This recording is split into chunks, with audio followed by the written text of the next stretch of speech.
The face on the trucks wasn't Navajo. It was a blue-eyed Indian in borrowed feathers.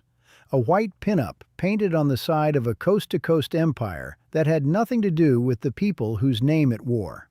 And that was the honest part. The company didn't start as Navajo either. It opened in 1934 as Red Arrow Trucking, got renamed the Kansas City-Los Angeles Flyer Transport Company in 1938, a mouthful nobody would ever put on a billboard, and only became Navajo after a man named Mitch Howe bought the struggling carrier in 1940. Howe looked at that name, looked at the map, and noticed his roots cut straight through the Southwest. So he reached for something short, something that sounded like the country the trucks crossed. He called it Navajo. The branding came later. The blue-eyed Indian on the doors, the pinup ads the company ran under the name Squeezable Squaw. None of it came from the reservation. All of it came from a marketing instinct that understood the name on the side of a truck is just another piece of freight. Here's what most people miss when they look at an old Navajo tractor and think they understand the business. The trucks were never the point.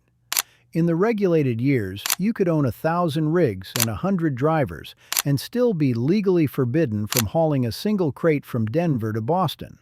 What you needed wasn't equipment, it was permission.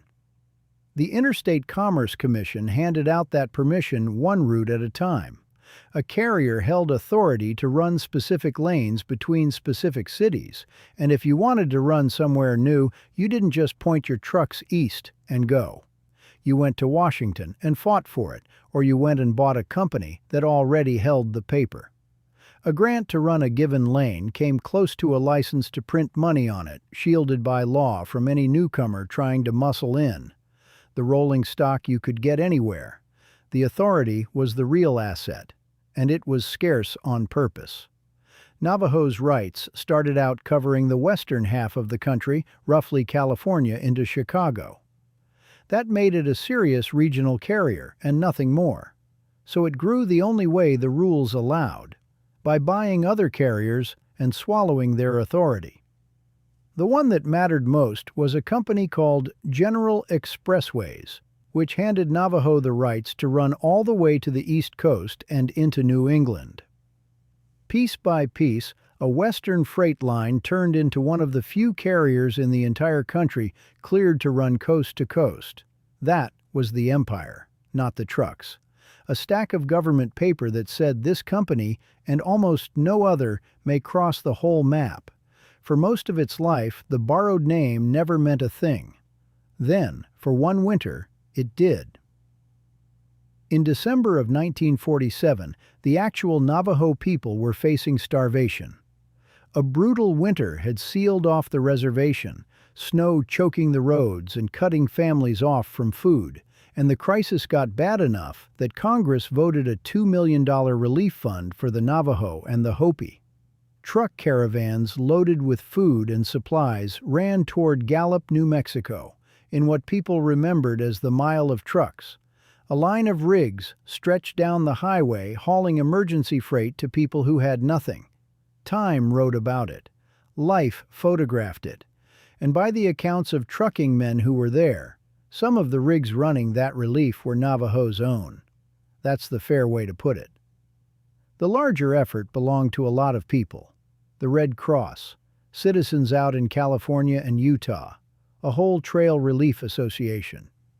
But a company that had spent years wearing the name as a costume reportedly put its own equipment on the road when the people behind the name were suffering. For one caravan, the costume fit. Every empire like this ends the same way, on the block. Navajo's turn came in the late 1970s, and the men who took it over would spend years telling what they found when they opened the hood. This part lives mostly in the memory of old Arkansas best hands, not in any filing, so take it as shop floor testimony rather than gospel, but they tell it the same way every time.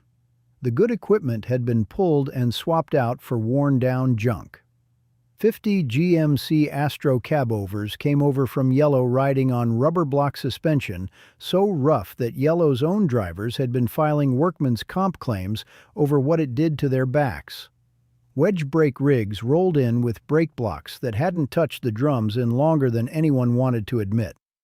And a batch of brand new trailers had simply gone missing off the books, hidden, until the company pilot spotted them from the air, parked where somebody hoped no one would look.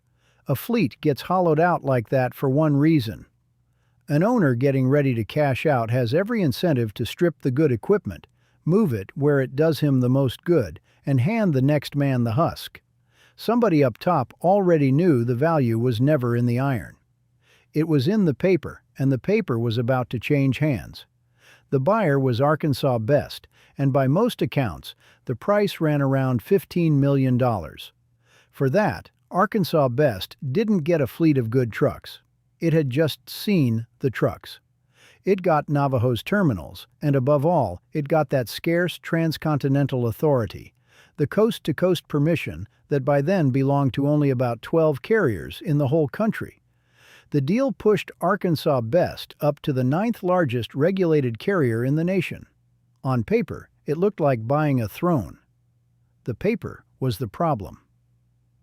In 1980, Washington passed the Motor Carrier Act and deregulated interstate trucking. The whole system that made route authority precious, the one route at a time, go by a company to get in system, was gutted. Getting authority to run new lanes went from a fight in Washington to something close to a formality. The scarce franchise Arkansas Best had just paid a premium for lost most of its value almost as fast as they'd bought it. The empire wasn't killed by a competitor or a market or a bad winter. It was erased by a change in the law, the same law that threw the same lanes open to a flood of new carriers and kicked off a shakeout a lot of proud old names never walked out of. And there were men inside who said it out loud, that buying Navajo before deregulation was backwards, that if they'd only waited, they could have walked in afterward and bought the few pieces they actually needed for a fraction of the price. That's the bitter version, and it isn't the only one. Arkansas Best's own people will tell you the deal paid off. Strip away the route authority that vanished, and what was left was still real. Terminals, service centers, physical ground in cities across the country, and a national network they folded into their own operation and ran hard for decades after deregulation. Mistimed on the franchise, maybe. Arguably a bargain on the concrete and steel. Two men can look at the same deal, and one calls it a blunder while the other calls it a steal, and the honest answer is that they're both partly right. The blue-eyed Indian didn't live to see any of it settled. The logo was retired back in the 1970s, before deregulation, before Arkansas Best. The mascot died before the company that carried it. And after Arkansas Best absorbed the transcontinental operation, what was left of the name scattered into pieces, most of them out in Denver. In September of 1995, Old Dominion picked up the assets of a Denver outfit called Navajo LTL, 82 tractors, 264 trailers, 10 service centers, a fragment of something that once ran the whole country. A separate company, a temperature-controlled carrier run by the Digby family, still hauls freight under the Navajo name today, a distinct outfit that only later took up the name, so completely its own thing that people constantly confuse it with the coast-to-coast giant that vanished. Even the business databases blur the two. The name proved harder to kill than the company. In 2020, a public petition went up demanding that the modern carrier drop the Navajo name and the old imagery for good. The same borrowed identity Mitch Howe had bolted onto a truck door back in 1940, still drawing fire 80 years later, long after the trucks it rode on had been cut up for scrap. The empire got absorbed and forgotten. The costume outlived it.